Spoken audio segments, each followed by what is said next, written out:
inasmuch as both in my bonds and in the defense and confirmation. Confirmation is to support truthfulness of a word, message, belief, or conviction by an evidence.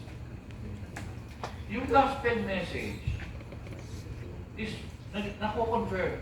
Yung pinipreach natin, nako-confirm sa pagmagi ng evidence. Ano yung evidence? Kayo, yung tao. Yung nagpunta si pastor siguro dito, parang walang maniniwala sa kanya. Pero ano ang confirmation ng gospel na pinipreach niya? Itong MBB. He started here with the seed. Lumago, lumago, lumago. Ano sabi ng mga tao? Ano lang yan? Mga damo lang yan. Lumaki. Herb lang siguro yan. Lumaki. Ano lang siguro yung maliit lang na hanggang naging puno. Hanggang naging puno yung MBB. Hanggang naging ano. Hindi na nga puno eh. Yung seed, ano na, forest. Naging forest na. Nakaabot na sa Middle East, sa Canada, kung saan-saan na nakarating. Yung maliit na seed na yun. Yung gospel na yun. Tayo, ganun din ang ginawa natin sa mga lugar natin. It just started the seed, that gospel. Kaya ang pinaka-confirmation of power ng gospel, yung bunga. Yung mga bunga. So, kaya nakaka-enjoy eh. Nakaka-confident. Nakaka-ano ng memory.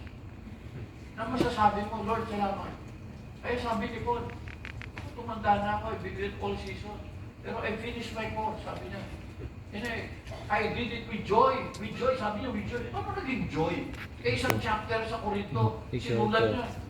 Na ano kami, na-shipwreck kami, binugbog ako, iniwan ako ng malapit na mamatay, kinagat ako ng ng ahas. Maraming fake news against sa akin. Ang daming troll na tumira sa akin. Lahat ng sa akin. Pero pagkasabi niyo, I finish it with joy. Yun ang joy, yun ang blessing ng gospel eh. Nagiging iba yung pananaw natin sa buhay. Kaya,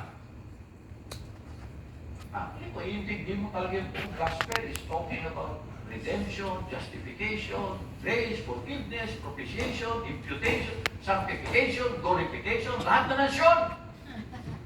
Pero parang mas madaling maintindihan, gospel.